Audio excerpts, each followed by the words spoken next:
ఈ సమ్మర్కి ఇంట్లోనే కూల్గా ఫ్రూట్ కస్టర్డ్ ఎలా తయారు చేసుకోవాలో ఈ వీడియోలో అయితే చూసేయండి. ముందుగా ఒక గిన్నెలో 1 లీటర్ పాలు వేసి బాగా మరిగించుకోవాలి. ఇది మరిగేలోపు అయితే ఒక చిన్న బౌల్ తీసుకొని అందులో 2½ స్పూన్ కస్టర్డ్ పౌడర్ అయితే యాడ్ చేసుకొని అందులో కొంచెం మిల్క్ యాడ్ చేసి ఉండలు లేకుండా కలుపుకొని పక్కన పెట్టుకోండి. ఇలా పక్కన పెట్టుకున్న తర్వాత ఇప్పుడు మరుగుతున్న పాలల్లో 1/2 కప్ పంచదారని అయితే యాడ్ చేసుకొని బాగా మిక్స్ చేసుకోండి. ఇలా మిక్స్ చేసిన తర్వాత మనం పక్కన పెట్టుకున్న కస్టర్డ్ పౌడర్ని అయితే ఇందులో యాడ్ చేసుకోవాలి. ఇలా యాడ్ చేసిన తర్వాత బాగా కలుపుకొని అందులో మీకు నచ్చిన ఫ్లేవర్ ఏదైనా యాడ్ చేసుకోవచ్చు. మేమైతే వెనిలా ఫ్లేవర్ అయితే యాడ్ చేశాను.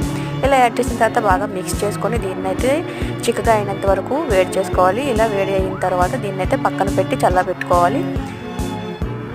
ఇలా చల్లారేలోపు మనకు నచ్చిన ఫ్రూట్స్ ఏవైనా సరే చిన్న చిన్న ముక్కలుగా వీడియోలో చూపించిన విధంగా కట్ చేసి అందులో అయితే చల్లగా అయిన తర్వాత యాడ్ చేసుకోవాలి. ఇలా యాడ్ చేసిన తర్వాత దీన్ని ఒక 4 to 5 అవర్స్ ఫ్రిడ్జ్లో ఉంచుకొని సర్వ్ చేసుకుంటే టేస్ట్ అయితే చాలా బాగుంటుంది. మీరు కూడా ఇంట్లో ఒకసారి ట్రై చేయండి. ఎలా వచ్చిందో కామెంట్ చేయండి. సబ్స్క్రైబ్ చేసుకోవడం మాత్రం మర్చిపోకండి.